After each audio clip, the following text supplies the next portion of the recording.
All right. Big Sugar course info.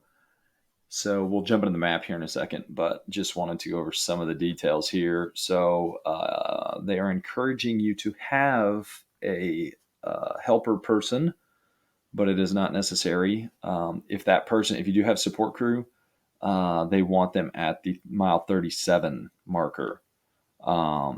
They said mile 73.6, that's the Whistling Springs Brewery. That in a thing I was seeing, there's not going to be much space, and they do not want any parking to happen there. So low space there. So try to avoid having anyone at that spot. So essentially, if you're going to have someone, needs to be at the Pineville. These are checkpoints. I did not read if there was going to be like nutrition and hydration at those checkpoints, but you essentially have to hit those. Um, what else? From what I was reading, not much on that actually. So we'll dive into the course. So 73.6, that comes at the top of one of the steeper climbs. So one of the hardest climbs actually goes to, if we look at the steepest spot here, 73.7. So that's like right at that brewery, is what they're saying is one of the steepest spots on the course. I don't really trust the percent grades on this. If we look at the paved versus unpaved, I think that actually is pretty accurate. So 27% paved, 73% unpaved. There are quite a few descents on this listed, some of which are pretty long. 1.8 miles at 4%. Again, I don't really trust this. 1.3 at 4%, over 5%. So you can see there's not all that many flat sections on this course.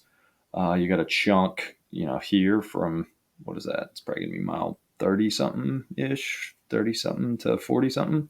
It's not really showing up because it's hidden by my little recorder thing, but um, this is going to be kind of a false flat uphill with some kickers along the way, it appears. That's actually one of the longer climbs on the course. It says 1.1 at 3.1% to end that section, and that goes into about it starts about mile 63. Um, from what I've heard from Stoffel, is some of these initial little climbs are actually pretty punchy, but they're not that long. So I don't think that would be enough to really split anything, but I'm guessing it's going to be a pretty darn fast roll out of town.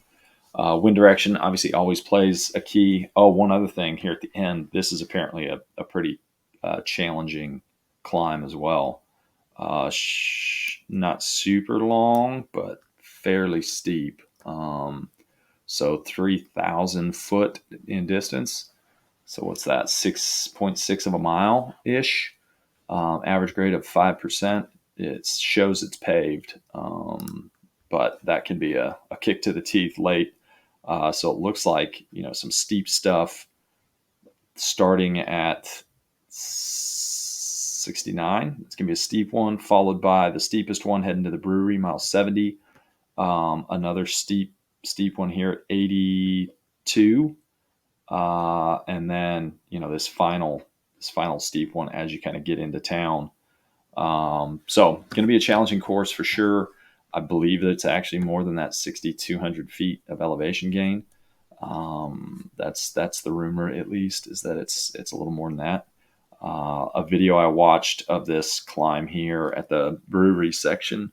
There was multiple times the guy doing the video was looking down at his device and seeing, 14, 15% grades. So just to give you kind of heads up there, probably expect to see everything from a 15% gradient on a decline and a 15% gradient on some of these uphills. So, that's most of what I got on this without having actually seen the course. There's going to be some unknowns. Talking to Stoffel, there's some pretty rough road, gravel, some pretty chunky gravel. He expects there to be if you're not riding the proper tires, that you better bring plenty of tubes, was his quote.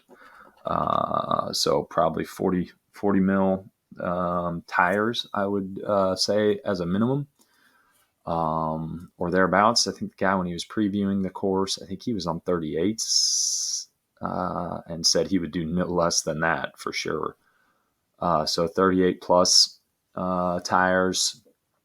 And yeah, I think that's all I got. So be prepared for just a lot of variation in speed, a lot of grinder hills, punchy or not punchy. They're going to be long enough that you're going to have to kind of settle in, and they're going to zap the legs. So gear selection obviously is going to be important, so that you're not walking hills or pedaling at 30 RPMs up those things. There is a single speed division. So if you roll single speed, there's a division for that. And that's all I got. Peace.